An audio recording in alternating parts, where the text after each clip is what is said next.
Hi everyone, how's everyone doing here today? Thank you for watching. And sunny but a little chilly out. Be nice if it was warmer, but what can you do? So anyhow, I hope you're well. And today I briefly wanted to talk about the isms, which I'll get into, which we've been hearing a lot with the recent campaigns going on, with the up and coming 2024 election. And you know, Biden's been putting out some ads, and Trump has been doing his little speeches on his silly Truth Social and going on certain rallies. And when I say isms, I'm referring to things like socialism, like communism, like fascism. These are things that Donald Trump just loves throwing out there, you know, as part of his red meat for his base. It's like, the communist, radical, left, democratic socialism. Pardon my really bad impression of Donald Trump. It's not one I want to practice and try and master. But anyhow, you know, when he says those things, it's pretty much designed to gaslight. Now, let's break it down real quick. Now, he's referring to this to like Joe Biden and certain other members on the left in the DNC, okay? Doing a little digging, I looked up some of the definitions of the terms that he just loves to throw around, these isms, okay? Let's start off with the common one, which is Marxism and communism. Marxism, that would be the political and economic theories of Karl Marx and Friedrich Engels. Pardon me if I'm mispronouncing that they were later developed by their followers to form the basis for the theory of and practice of communism.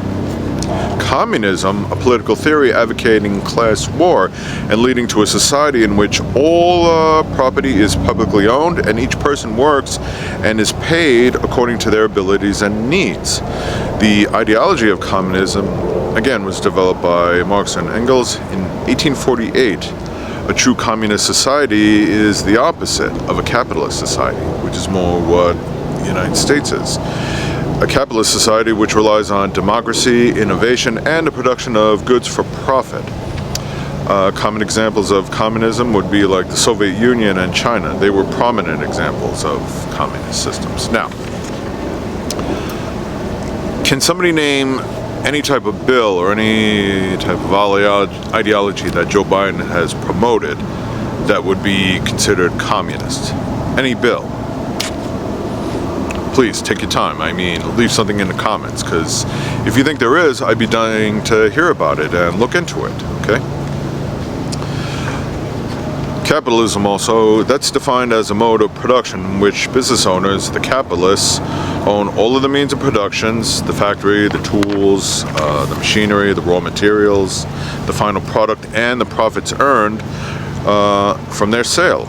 Workers, labor, are hired for wages and have no ownership, stake, and no shares in the profits. Sound familiar? Okay. There's different things that go on with businesses as far as benefits and all that and stuff, but let's be real. For the most part, we are a capitalist country here. The radical left, that's another thing that Donald Trump likes to throw around. Radical left or far left politics is that which strives for control of state by workers and peasants, by revolution. It could also be either by parliamentary means, like the communists in India, or by armed struggle, like Maoists in India. Okay? And I know socialism, that's another thing that he likes to throw around. Honestly, and I'm no expert here. Believe me, I'm not. And if anybody has any insight, again, leave a comment. But looking at Biden, he's not radically left. He's not that far left. To me, he's more like centrist, okay? He's not a socialist, and he's running on the most liberal policy platforms of any Democratic candidate in modern American history. Is Joe Biden a progressive? No, I wouldn't say that. And as far as socialism goes, I know that tends to get a bad rap, but there's a slight distinction between socialism and democratic socialism. Democratic socialism, political ideology that supports the establishment of democratically run and a decentralized form of socialist economy. Modern democratic socialists vary widely in their views on how a proper socialist economy should function, but all share the goal of abolishing capitalism rather than improving it through state regulation, as preferred by social democrats. They also prioritize democracy as an end over democracy as a means, and some democratic socialists see revolution as the acceptable method of achieving the democracy they desire. To me, like I said, I don't think Biden meets any of those. When you say like socialism or democratic socialism or progressive, that would be more like Bernie Sanders, from my point of view and from what I've seen. And not to the extreme about like revolution, but you know, Sanders does want to radically change things and make things, have the government make things more easily and readily available, like free healthcare, a higher minimum wage, and also free college. A lot of that I agree with, but not all of it to Bernie's extreme.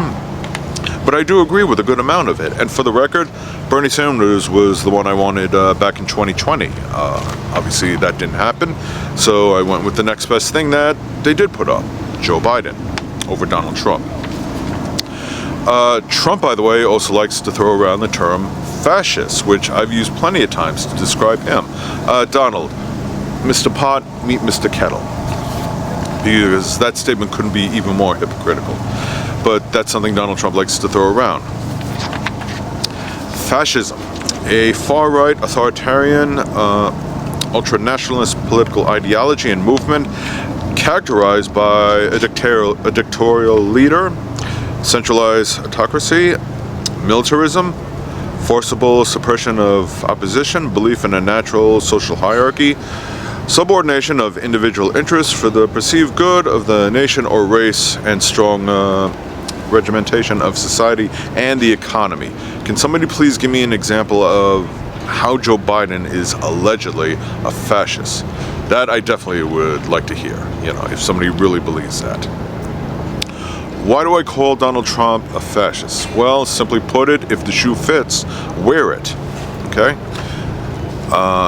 And we're seeing more of that become evident, you know, as time goes by, as we get closer to 2024 election, especially with all the legal issues that he's going through, which he brought on himself. Here are some of the qualities and characteristics that actually define a fascist, and I'll go through some of them. Powerful and continuing nationalism. Well, Donald, don't take my word for that, take Donald Trump's word. He is regarded himself as a nationalist, or as like Marjorie Taylor Greene likes to put it, white Christian nationalism, which I've talked about. And that has a lot of things to do with more political motivations, power grab, and a lot less to do with religion, okay? Donald Trump is not a religious person. Let's be real here with his 2 Corinthians and how, you know, he claims to be all about God and Jesus, and the Bible is so sacred to him, yet he's willing to fire tear gas at peaceful protests just so he can hold up a Bible, a book which he knows little or nothing about. I've talked about that plenty of times. Rampant cronyism, nepotism, and corruption. Well, Donald pretty much has that to a science, or an art form, okay? The way he puts his family in charge, even though they have absolutely no experience in governing or political ways, and also putting in prominent figures, namely white people of wealth, there to help promote his corruption. And he's getting the backlash in the courts. That's on his own again. Disdain for the recognition of human rights. Well, Donald Trump likes to brag about how he ended Roe versus Wade, which took away the rights in healthcare for women. And for the record, yes, he did play a role in it, but he wasn't the primary, driver for it, okay? He came in towards the tail end. That was something the GOP was pushing for quite some time. But he did have a hand in it, and it just goes to show, when it comes to human rights, he doesn't care. And that's only going to get worse in a second Trump presidency. Obsession with crime and punishment. Well, how many times do we hear chants of lock her up and all that? Or lock them up, or how he wants to weaponize the DOJ and go after his political opponents if he gets reelected in 2024. And no, this is not criminal, political prosecution that he's facing, by Joe Biden, with all the 4 indictments and all the felony charges he's facing. That he brought on himself, because some of it is federal, yes, but there's also state charges against him, like in Georgia, when he tried to overturn the election result with fake electorates. I'm not going to go into how these cases are going to pan out. Again, as I've said, I'm not a legal expert, so I'm not going to speculate, but you get the idea.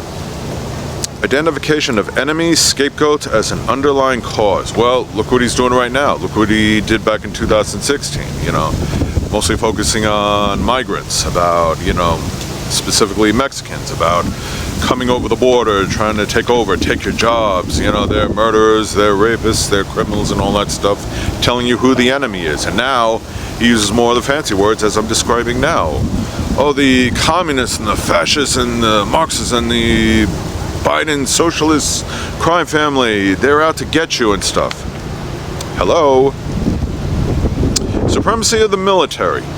Something Donald Trump tried before, where he talked about like military parades like Kim Jong-un used to have, and that he would definitely like to see in DC. That, thank goodness, never happened. But he's now pushing the idea again in 2024. How he wants, he said he wants to use the military to go after protesters. But wouldn't that be depriving those people of free speech? Something he's crying about? Again, the hypocrisy and the victimhood, all too common with Donald Trump. Rampant sexism. Where do I start? Oh, let's start with the Access Hollywood tape. Stuff like that. All the comments he's made against women and any type of female political opponent. The list goes on. Control of mass media. How he caters primarily, or at least he did, to Fox, at least when they didn't lick his boots as often as they used to, so now he kind of frowns on them a little bit. Oh, but he's more than to him up to like OAN and Newsmax, and how he's in the past called media the enemy of the state or the enemy of the people, which has led to violent attacks against the media. Something he claims he has, doesn't take responsibility over.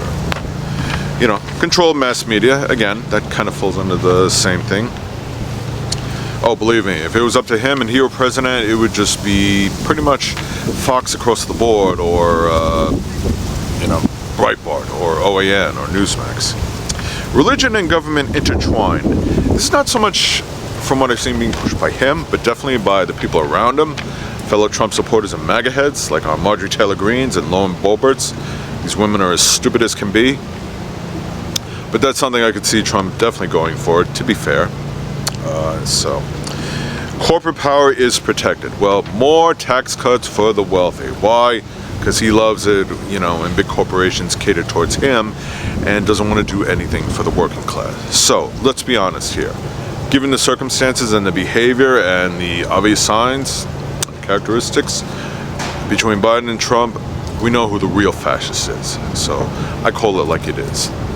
In the end, all of this is just nothing more than gaslighting. And again, I don't claim to be an expert on all of this, but that's why I would say to you, if you're supporting Donald Trump and he's throwing these names around and you're not sure, look into it. And when I say look into it, do it in good faith, like you're really trying to understand what these terms actually mean, how they're defined, what makes a capitalist or a communist or a fascist. And ask yourself, does this person that Donald Trump's criticizing really meet the criteria? Okay? If you're doing it in good faith and you're trying to educate yourself and gain knowledge, that's a good thing. If you're just doing it to look for specific sources where you'll cherry pick and say, oh, look, yeah, see, Joe Biden's a communist, see, because Breitbart said so, because certain lowlifes like Sean Hannity on Fox said so. Okay, then you're just trying to affirm your own beliefs without any real substance, okay? In other words, you're wasting your time, okay? If you're going to keep believing that, then so be it. But look at the big picture. Look at the realities going on, okay? In the end, it's just Donald Trump trying to gaslight people, and given his base, how they follow him with a cult-like devotion, of course they're going to eat it all up. Do you really think Donald Trump knows what those words mean? I seriously doubt it. It's possible he does, but I seriously doubt it, because he's not a person for intellectual thought. He's just a person who likes to scam and grift off of people. So by gaslighting them, by throwing the red meat to his base, that's exactly how he does to, gain their support. So don't buy into it, be smart than that, and when in doubt, look into it a little bit. Do it in good faith. That's all I'm saying. In the end, the choice is up to you. I don't support fascists. I don't support Donald Trump. I never have, I never will. Anyway, thank you for watching. I really hope you understand.